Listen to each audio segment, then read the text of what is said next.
école d'été sur l'intelligence artificielle se déroule pendant un mois, courant juillet-août. À la fin, les participants sont capables de réaliser des projets d'application utiles dans la résolution des problèmes pratiques de notre temps. Tous inspirés des réalités du Bénin et de l'Afrique en général, ces différents projets visent la résolution des problèmes propres à la société africaine. Le projet de détection de plagiat me paraît immédiatement utilisable puisqu'il a été utilisé déjà par nous-mêmes, formateurs de l'école d'été, pour détecter des plagiats lorsque nous avons reçu les candidatures pour l'école d'été sur l'intelligence artificielle.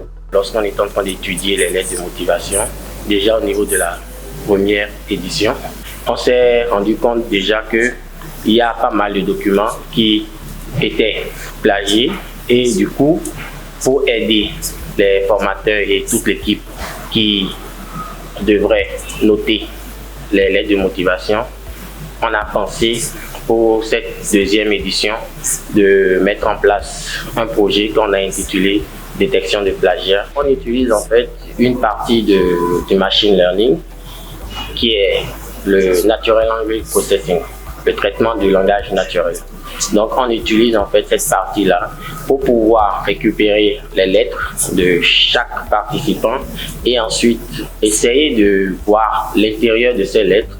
Est-ce qu'il y a des groupes de mots qui se retrouvent dans l'un et dans l'autre? Donc il y a tout un algorithme qui est mis en place et pour pouvoir en fait prendre la décision de savoir est-ce qu'un document plagie un autre document, il va falloir mettre en place un indice. Et dans ce projet, c'est l'indice de similarité de Jacquard et l'indice de similarité du containment qui a été appris, enseigné aux participants pour qu'ils puissent réaliser l'algorithme de détection de plagiat.